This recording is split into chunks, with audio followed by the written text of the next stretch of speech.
Well,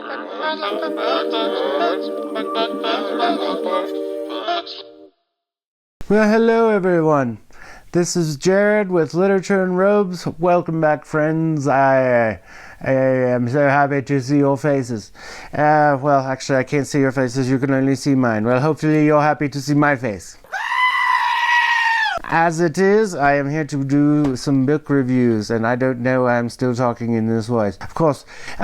So Mark Lawrence has written a trilogy that kind of swept in under my radar. It popped up in my Kindle audiobooks suggestions. One Word Kill, followed by Limited Wish and Dispel Illusion, and it's called the Impossible Times Trilogy. Mark Lawrence, who typically does kind of delves in fantasy titles. He's got the Red Sister, Gray Sister, Holy Sister series, library trilogies, The Book That Wouldn't Burn, and then The Book That Changed the World, or something like that is the next one. So can't wait to read that one. I've already read The Book That Wouldn't Burn. This kind of delves into Mark Lawrence's experiences. Now, he's a science guy and a science writer, but he also likes to delve in some sort of near future thinking, kind of like a Blake Crouch in a way. That's kind of how this story felt, borrowed from that near future Jurassic Park, I don't know, stuff like that.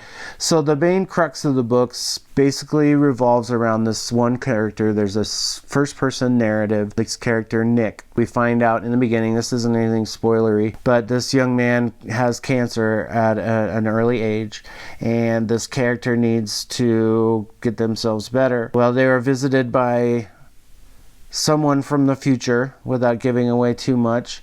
And eventually, throughout the first story, the One Word Kill, you find out that there's someone trying to change the future by coming back to the past to change some events in the past. So it's kind of got this Back to the Future, Dark Matter by Blake Crouch. There's like D&D kind of things, and it kind of feels like a Goonies movie because it's like teenage kids. And the D&D part is they actually do play D&D. So if you like D&D, Dungeons and Dragons, I would say this would be kind of a fun book, because part of the story is them enacting and their friendships surrounding this game where they all get together and have fun. And the best part is you get to pretend to be somebody you can't be in real life. But they're also very, very intelligent young kids. They all go to good schools and come from good families and all that stuff, and they're intelligent parents. And so you can kind of see that this whole time travel, multiverse kind of idea comes into play with a smattering of Dungeons and Dragons, and it's endearing because it's kind of a coming of age story, at least in the first book.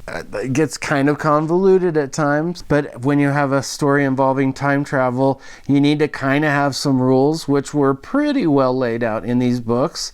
They do get a little confusing. The time travel rules get a little more complex the further into the story that you read. Some of it, I almost feel like it becomes MacGuffin-y, almost to fit a narrative, to make it convenient.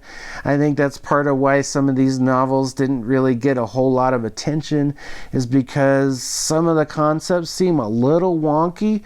But if you don't overanalyze these books and just enjoy them for the read that they are, they're really quick. They're really fun. For me, as a fresh reader coming into it, I've never read anything quite like it. Overall, I think it's about 650 pages total for the 3 books. So it wasn't anything that is going to commit you to too long of a read. I think I read the first book in like 3 days, the second and third book in like a day or two. It's about 100 pages a day, boom, done. Quick stories, easy reads, kind of fun. So it's well written, first person narrative throughout the whole story. It's all Nick, but all of his friends and everything that are involved in there are fun, good characters. The bad guys feel like they're pretty well fleshed out, but also kind of a convenient bad guy. But each one kind of moves through the story, and eventually, yes, there's pretty good ending, but you often wonder, how the heck are we going to get there? So I would recommend these books to anyone who might try to maybe squeeze in some reading in between some longer series that you're reading. Or if you've just finished a really long, thick book, maybe something like this would be an enjoyable little palate cleanser read for you. It was pretty good. I think it's just an entertaining, fast-paced, go for it read. Don't overthink it. pretty good stuff. I think what I gave the books on the whole was probably about a 3.6 out of 5 robes. They were pretty good. Again, I can't say that. I keep saying they were pretty good. Good. I couldn't tell you not to read them, but I don't think you're missing anything if you didn't read them. Depends on you. I'll leave that up to you. Me too. I like Mark Lawrence, so I typically like to pick up whatever he's got out there, especially if it's kind of something off to the side of his normal fantasy writing. So I'll wrap this up. I think what I'm going to be doing in the future here pretty soon, I just picked up a new author, Jay Kristoff. He's one of my new favorites right now. He's right up there with Joe Abercrombie. He's kind of a grim, dark assassin fantasy type writer at this point. He has a vampire series out right now, which is touted to be up there with Anne Rice and some other popular vampire writers. Well, no one's going to top that.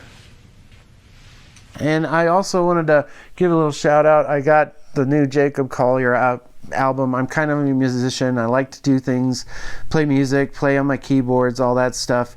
So I've got this new autographed LP that I ordered, and it's wonderful. So I'm really enjoying it. He's one of my favorite contemporary musicians. So urge you to check him out. I do books a lot, but I'm also a musician, so I kind of want to promote that a little bit too. But I hope you all are having a wonderful day. Thanks for watching, spending your time. Don't forget to like and subscribe, and remember, keep on reading.